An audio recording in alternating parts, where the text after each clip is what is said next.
Hello, my name is Ruth and I am with Fae Hollow Homestead.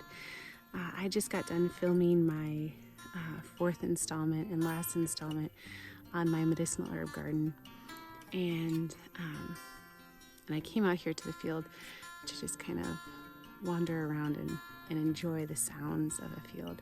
If you've ever been around, walked through a field in the summer, there's a definite hum that comes along with it, and I just love it. I've filmed this video 5 times now, and deleted it every time. I don't know, maybe this will be the time that I finally finish and actually post this to YouTube.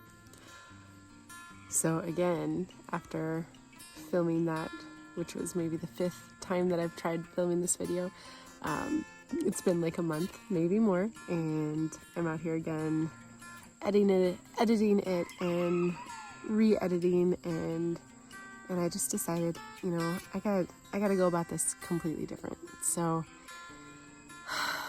I want to tell you about the vision of Fae Hollow Homestead, or I guess maybe even the lack of vision that came with Fae Hollow Homestead.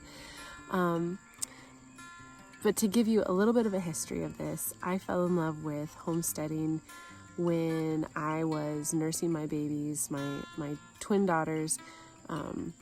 If you have ever had twins and you nurse them, you know that you pretty much spend the entire day nursing at a certain age with them, because one is done and full, falls asleep, and the next one wakes up and they want to nurse too. And for a while there, I was not able to do 2 at the same time. It just wasn't happening. So we were visiting my in-laws here. They were living in the barn where we're living right now.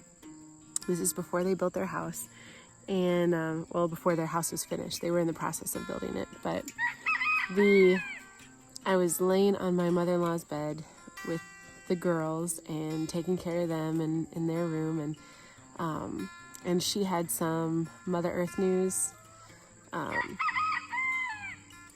magazines, I guess, lay next to the bed, and I had forgotten to bring a book with me, and there's no cell phone service out here. There was no internet, nothing like that, and so if I didn't have a book, I didn't have anything. So I grabbed this magazine and started reading, and there's something in it about pigs and permaculture and how wonderful pigs can be for a farm, and if you use them the proper way. And I thought that was the coolest thing I've ever heard, and I had never heard about homesteading. I had never heard about permaculture or anything like that. And so I read that article, and that's our goat. It's Chardonnay. She doesn't even sound like a goat. She just sounds like a child that's in pain. Anyway, so I read that article, read more and more. She had a stack of them. And like I said, I spent the entire day with the kids, the girls, you know, taking care of them. And so I just read through all of her magazines that day and didn't get off the bed. A few times I could have gotten off the bed, but I didn't, because I was so engrossed in these magazines. And there was a passion that was born.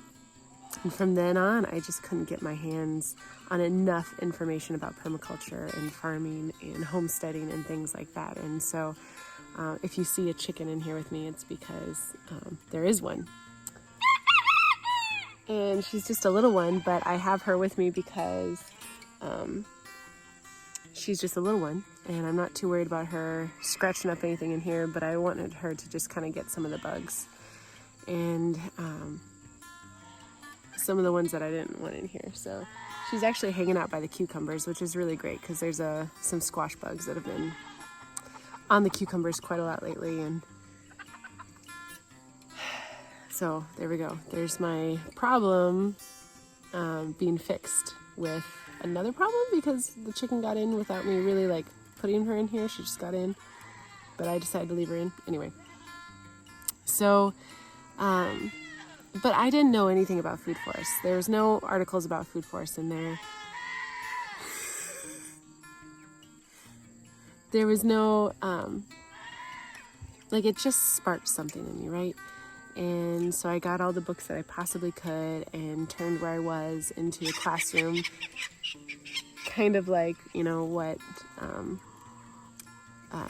Jess says from, Roots and Refuge, turn where you are into a classroom, right? And we had a little apartment bungalow, downtown, and I was just doing my best to learn what I could, even though we didn't really have anything that I could do with it yet. So, but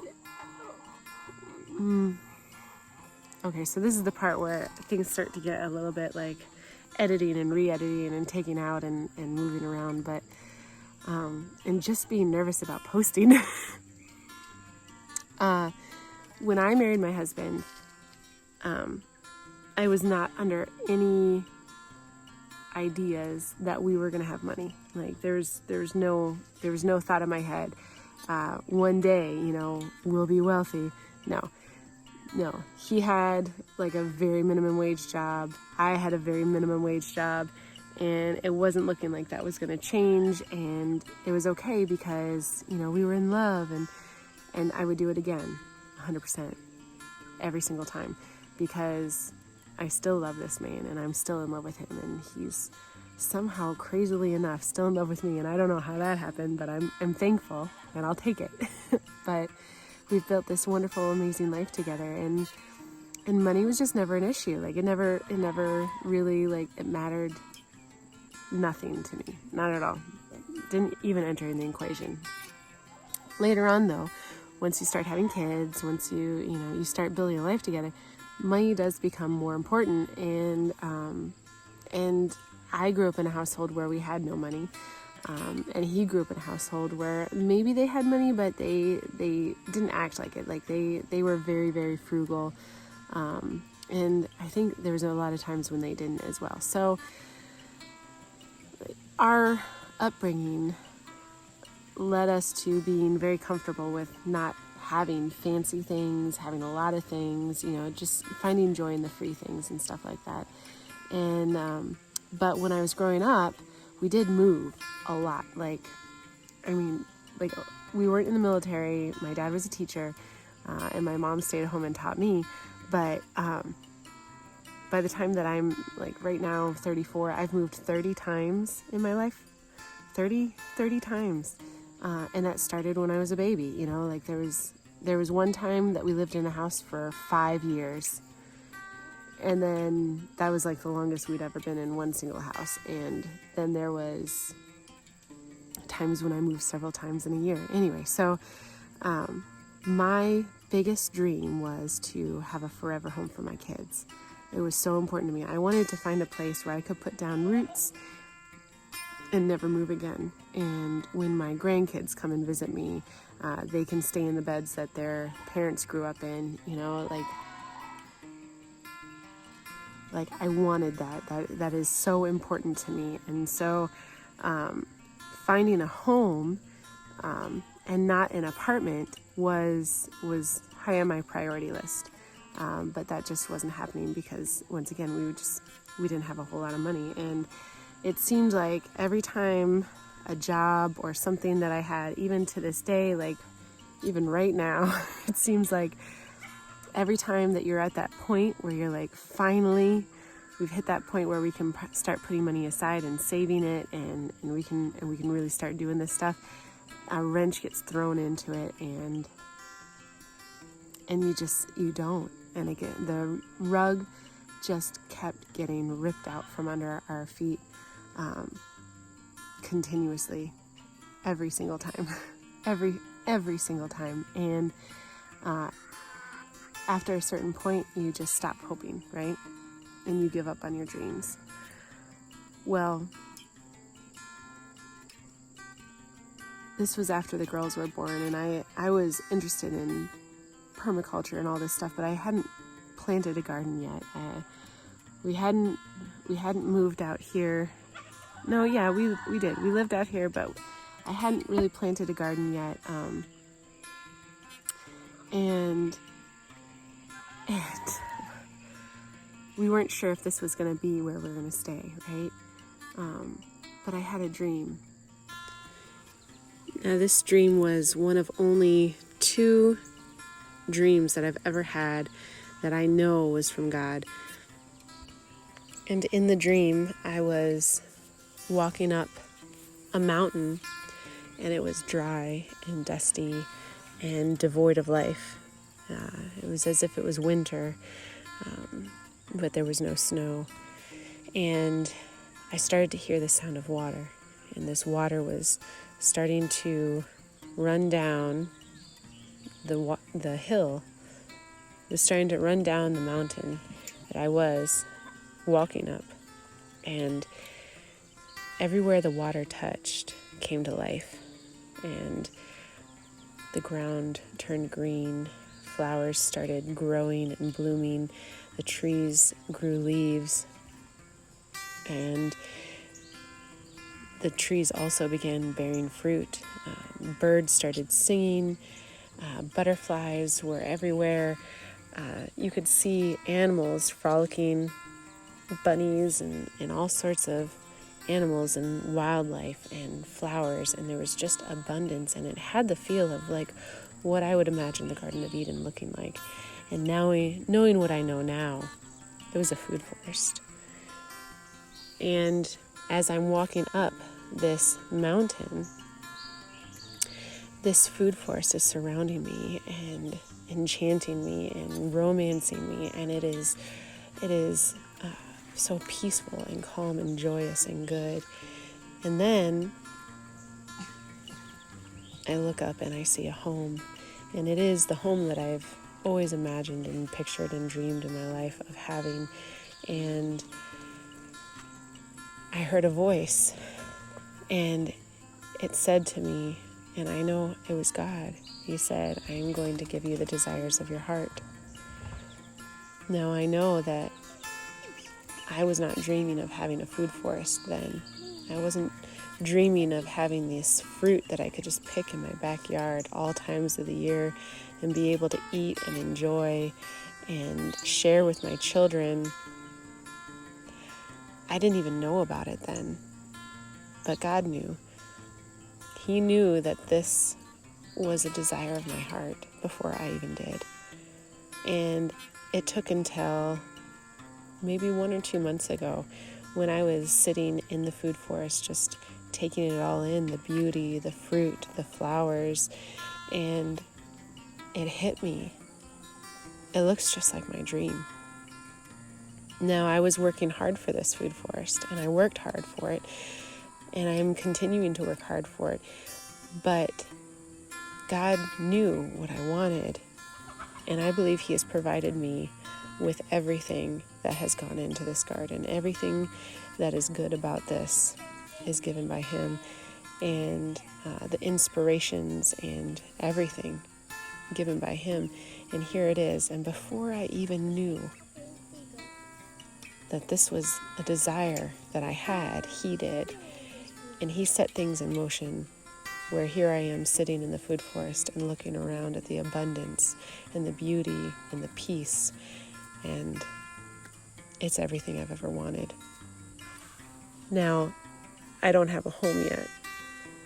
I have a place that we live, but one day it's going to turn into that home that I saw in my dream. And I am completely confident about it.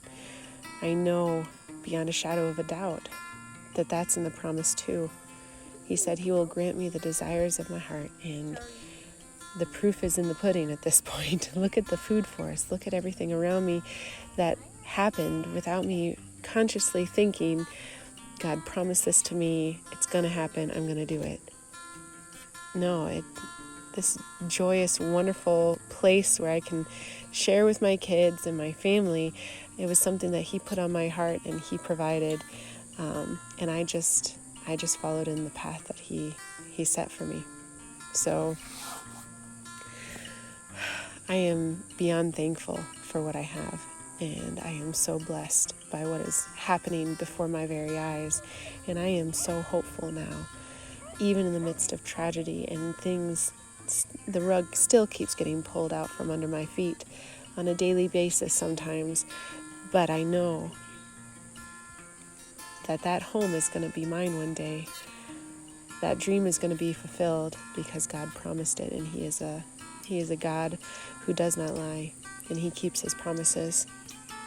And every time I doubt that, or I ever question that, or I feel like, we'll never have this home that I've always dreamed of, all I have to do is walk through the door of my food forest and look around and be reminded of His promises and the faithfulness of His word.